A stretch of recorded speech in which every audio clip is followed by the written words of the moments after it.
Hi. അങ്ങനെ കുറേ കാലത്തിന് ശേഷം നമ്മൾ വീണ്ടും മുംബൈയിലോട്ട് തിരിച്ച് പോവുകയാണ്. ചിക്കു ഇതൊന്നും അറിയുന്നില്ല. പുറത്തെവിടെയോ പോകുമെന്ന് പറഞ്ഞ് ഭയങ്കര ഹാപ്പിയാണ്. ചിക്കുവിനൊരു 7 മാസം പ്രഗ്നൻ്റ് ആയ സമയത്താണ് മുംബൈയിൽ നിന്ന് ഞങ്ങൾ നാട്ടിലോട്ട് തിരിച്ച് വരുന്നത്. അതിനുശേഷം ചിക്കുവിന് 2 വയസ്സായി. ഇപ്പോഴാണ് തിരിച്ച് വീണ്ടും പോകുന്നത്. അപ്പോൾ എളുപ്പം തന്നെ എയർപോർട്ടൊക്കെ എത്തി, ഫ്ലൈറ്റൊക്കെ കയറി. അവളുടെ ഫസ്റ്റ് ഫ്ലൈറ്റ് യാത്രയായതുകൊണ്ട് അതിൻ്റേതായിട്ടുള്ള ഒരു ടെൻഷനും കാര്യങ്ങളൊക്കെ ഉണ്ട്. കാരണം അവൾ ഒരു സ്ഥലത്തും ഒതുങ്ങിയിരിക്കാത്തൊരു പ്രാകൃതമാണ്. അപ്പോൾ കരയോ, അവളെങ്ങനെയായിരിക്കും അവളുടെ റിയാക്ഷൻ എന്നൊക്കെ അറിയാൻ ഭയങ്കര ഒരു ഇതായിരുന്നു. കുറച്ച് നേരമൊക്കെ അവളിങ്ങനെ പിടിച്ച് നിന്നു. പിന്നെ അവൾക്ക് ഇഷ്ടമുള്ള കുറച്ച് സ്നാക്സ്, ജ്യൂസ്, അതുപോലെ കിറ്റ്കറ്റ് അതൊക്കെ കയ്യിലുണ്ടായിരുന്നു. അതൊക്കെ കൊടുത്ത് അഡ്ജസ്റ്റ് ചെയ്ത് കുറച്ച് നേരമൊക്കെ പിടിച്ച് നിന്നു. പിന്നെ അമ്മ പോവാമെന്ന് ആയി. അതുകൊണ്ട് തന്നെ എനിക്ക് അങ്ങനെ ഫ്ലൈറ്റ് യാത്ര അധികം എൻജോയ് ചെയ്യാനായിട്ടൊന്നും കഴിഞ്ഞില്ല. എളുപ്പം തന്നെ മുംബൈ എയർപോർട്ട് എത്തിയാൽ മതി എന്നായി.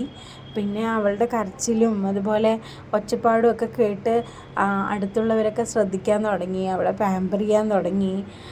അങ്ങനെ എങ്ങനെയൊക്കെയോ നമ്മൾ മാക്സിമം 2 മണിക്കൂർ എങ്ങനെയെങ്കിലും അഡ്ജസ്റ്റ് ചെയ്ത് നിർത്താനായിട്ട് മാക്സിമം നോക്കി. പക്ഷേ ഞാനും അനിയേട്ടനും ഉദ്ദേശിച്ചതുപോലെയുള്ള പ്രശ്നങ്ങളൊന്നും ഉണ്ടാക്കിയില്ല. എങ്കിലും മാക്സിമം അഡ്ജസ്റ്റ് ചെയ്ത് നിന്നു.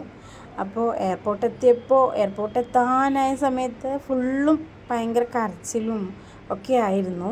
എയർപോർട്ട് എത്തിയപ്പോൾ വല്ലാത്തൊരു സന്തോഷം തോന്നി മനസ്സിൽ. പെട്ടെന്ന് ഇറങ്ങിയാൽ മതി എന്നായി. അങ്ങനെ നമ്മൾ മുംബൈ എയർപോർട്ട് എത്തി, ലഗേജൊക്കെ എടുത്തു, ഫ്ലാറ്റിലോട്ട് മടങ്ങി. ഇതാണ് ഫ്ലാറ്റിൻ്റെ ബെഡ്റൂം വഴി നോക്കുമ്പോഴുള്ള വ്യൂ. മെട്രോ ആണ്, അങ്ങോട്ടും ഇങ്ങോട്ടും ട്രെയിന് പോകുന്നത് കാണാം. നല്ല മനോഹരമായിട്ടുള്ള കാഴ്ചയാണ്. അതുപോലെ വലിയ ബിൽഡിങ്ങുകളും ഫുള്ളും ലൈറ്റിങ്ങും ഒക്കെ നല്ല രസമാണ്.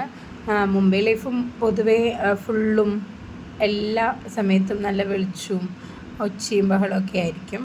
അങ്ങനെ കുറച്ച് ദിവസമൊന്നും എവിടെയും പോയില്ല. പിന്നെ ആദ്യമായിട്ട് പോയത് അന്ധേരി വെസ്റ്റിലോട്ടാണ്. എനിക്കൊരുപാട് നല്ല മെമ്മറീസ് ഉള്ളൊരു സ്ഥലമാണ്. കാരണം ഞങ്ങൾ കല്യാണം കഴിഞ്ഞ് ഫസ്റ്റ് ഇരുന്നത് അന്ധേരി വെസ്റ്റിലുള്ളൊരു ഫ്ലാറ്റിലായിരുന്നു. ഇപ്പോൾ ഫ്ലാറ്റൊക്കെ പൊളിച്ചു റീകൺസ്ട്രക്റ്റ് ചെയ്യണമെന്നൊക്കെ അറിഞ്ഞു. എന്നാലും വെറുതെ ആ ഒരു സ്ഥലവും എല്ലാം ഒന്ന് കാണാമെന്ന് കരുതി ഇറങ്ങിയതാണ്. അപ്പോൾ ഒരുപാട് നല്ല ഫ്രണ്ട് സർക്കിൾ അവിടെ ഉണ്ടായിരുന്നു. കുറച്ച് ഗുജറാത്തി ഫാമിലീസ് ഇപ്പോഴും നല്ല കോണ്ടാക്റ്റ് ഉണ്ട്. പക്ഷേ ഫ്ലാറ്റൊക്കെ പൊളിച്ചതുകൊണ്ട് എല്ലാവരും ഓരോ ഭാഗത്താണെന്നൊക്കെ അറിയാം. എന്നാലും ഒന്ന് ജസ്റ്റ് പോവാനായിട്ട് ഇറങ്ങിയതാണ്. അങ്ങനെ ഞങ്ങൾ അവിടെ എത്തി. ഇതിലൂടെ ലെഫ്റ്റ് സൈഡ് പോകുന്നൊരു റോഡിലായിരുന്നു ഫ്ലാറ്റ്. പക്ഷെ ഇപ്പോൾ അവിടെ പണി നടക്കുന്നതുകൊണ്ട് ഫുള്ള് ക്ലോസ്ഡാണ്. അങ്ങനെ എപ്പോഴും പോകുന്ന കോഫി ഷോപ്പിലൊക്കെ ഒന്ന് പോയി, വെജിറ്റബിൾസ് മേടിക്കുന്ന സ്ഥലത്തൊക്കെ ഒന്ന് അങ്ങനെ ചുറ്റിക്കറങ്ങി. അതുപോലെ തന്നെ ഗ്രോസറീസ് മേടിക്കുന്ന ഷോപ്പിൽ കയറി ആൻറ്റിയോട് കുറച്ച് നേരം സംസാരിച്ചു. അവിടെ നിന്ന് കുറച്ച് സാധനങ്ങളൊക്കെ മേടിച്ചു. അങ്ങനെ വിശേഷങ്ങളൊക്കെ പറഞ്ഞു. ഇപ്പോൾ കുറേ ബിൽഡിങ്സൊക്കെ പുതുതായി വന്നു, ആകെ മാറി. പിന്നെ കുറച്ച് നേരം കഴിഞ്ഞ് ഞങ്ങൾ അവിടെ നിന്ന് ഇറങ്ങി ഫ്ലാറ്റിലോട്ട് പോയി. ചിക്കു ആണെങ്കിൽ ഈ ഒരു അന്തരീക്ഷത്തോട് പൊരുത്തപ്പെടാനും അതുപോലെ പുതിയ വീട്, പുതിയ ഫ്രണ്ട്സ് അങ്ങനെ പൊരുത്തപ്പെട്ട് വരുന്നേ ഉള്ളൂ. കുറച്ച് ദിവസം ബുദ്ധിമുട്ടായിരുന്നു. പിന്നെ അവൾ ഹാപ്പിയായി, ആക്റ്റീവായി, കളിക്കാൻ തുടങ്ങി. അതുപോലെ ആദ്യം വന്നപ്പോൾ ഭയങ്കര വിഷമവും കരച്ചിലൊക്കെ ആയിരുന്നു. പോവാം അങ്ങനെയൊക്കെ ആയിരുന്നു. അപ്പോൾ നമുക്കും ഭയങ്കര സങ്കടമായിരുന്നു.